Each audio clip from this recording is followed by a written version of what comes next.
Thank you. Today's December 9th. It's our monthly, our policy committee meeting. We actually did have one last month. We just have two agenda items. The first item was going to be a policy for its first reading dealing with Head Start vaccine and testing. And we did get an earlier email that we're not going to make it a policy. And so I think I'll just turn it over to the superintendent to speak to that. Sure, thank you. And I think that for those of you who have been following the mandatory vaccine unfolding news pieces and things of that nature, Head Start has been all along one of the areas that they've said is going to be one of the areas where it's required first. But there was a court stay in what was transpiring. But then Head Start said basically we have to move forward, and that by the end of January there would be a requirement for vaccine or testing for Head Start. So we worked and we put together a draft policy that we were planning to bring forward tonight. But then subsequently in a couple of superintendent meetings that I was part of today, Terry Morrow from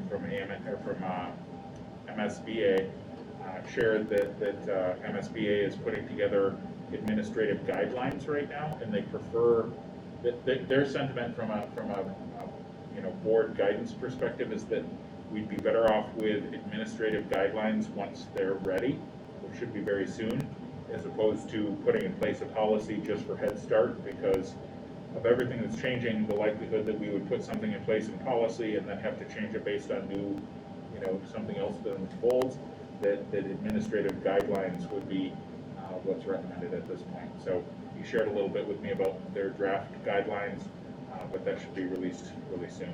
And so unfortunately we will likely be in a place where we have to put those guidelines in place very quickly, but we really do prefer to wait until we have that MSBA guidance, just because it's such a sensitive area from a health perspective, from a political perspective, and just an employment perspective. So that is our desire at this point. Any questions? Well, I just have a comment that federal law trumps any policy we ever make anyway, so I didn't know if we were, that was going to be my question, do we even really need a policy? And so that's really something they pointed out as well, that the administrative guidelines to adhere with the federal law was what they were working on.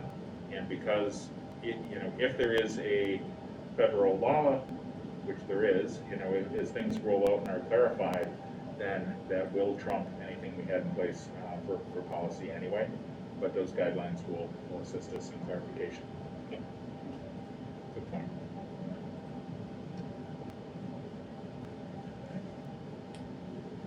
So, great, thank you, and look forward to continuing to be posted on it. I happen to know the Head Start Parent Policy Council is meeting right now, and they're probably talking about that similar thing. yes. The next item then is policy 214, and this is out-of-state travel by school board members bylaw. It's a bylaw, and this, if you go to the end of the policy, was one of the ones that we had 3 different policies on, and then we replaced back in 2015.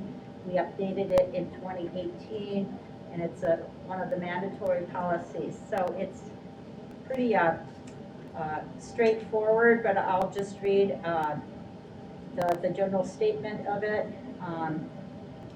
The school board members have an obligation to become informed on the proper duties and functions of a school board member, to become familiar with issues that may affect the school district, to acquire a basic understanding of school finance and budgeting, and to acquire a sufficient knowledge to comply with federal, state, and local laws, rules, regulations, and school district policies that relate to their functions as a school board member. Occasionally, it may be appropriate for school board members to travel out of state to fulfill their obligations. And then it goes over what's appropriate travel, reimbursable, and in my 8 years on the board, I've never traveled out of state for school board. We are very fortunate to have many trainings by our school board association here in Minnesota. And as we all know, there's been most of the trainings have been offered in the last year anyways, by Zoom. So, we do get reimbursed for travel when it's in Minnesota as well, when we go down to the cities for trainings and that. So any other comments about this? CFO Erickson, is there anything, being it is an expense piece, that you want to add to it? I don't, thank you for asking. I think it's covered in our budget, and we have policies in place to help support the travel. I have a question. Yes. In the very last paragraph on the very last page, it talks about the superintendent shall develop a schedule of reimbursement rates. Where are those reimbursement rates found? Is that included in a different policy in one of the cross-references, or is that just something that we just all know? We get, like $8 lunch, or? I would say, since I'm apparently the one responsible, since it says shall and is in future tense, I will make sure that I develop those appropriately. But I was just seeing that part of policy development too, that I think we need to look at what we've had in place previously and consider if there's a need for any change. But are you familiar with the? Normally with, whatever has been done that you're doing your own expenditures, we just take actual, we have guidelines in place and policies in place for reimbursement of meals and other things. If you provide your own, do the reservations for things, we just require the receipt, and so it's basically dollar for dollar. And in the past, Patty, when we have gone to like the conference coming up in January, generally you would provide the reimbursement form for us and just kind of remind us to fill it out and that. And so that was very helpful for us as board members. And there are some trainings at the School Board Association that we might do that they reimburse us for a hotel. And so like the delegate assembly that just happened last weekend, for example. But often it does just go through the superintendent's office, so, for school board members. So my suggestion is that perhaps we just add a line at the end of that to say wherever those reimbursement rates can be found. Because I believe it is in policy, but I'm not. I think it is, or it's a regulation. Yeah. So anyways, just something at the Somewhere end for that says. reimbursement, there's a regulation that says how school board members should. Yep. That would be my recommendation. Okay, any other questions on it? If you could just get back to us on that. This is the first reading, so we can have changes made.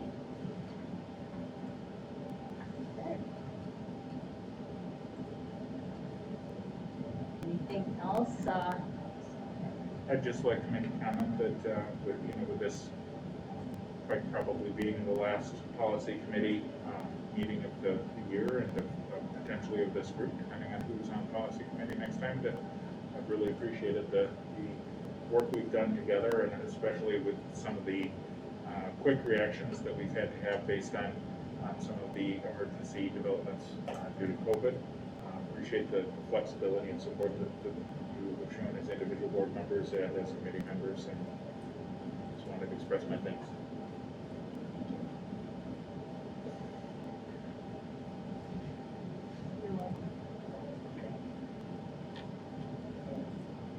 Well, thank you.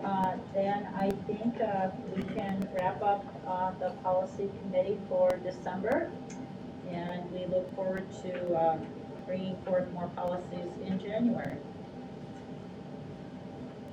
Thank you. Thank you.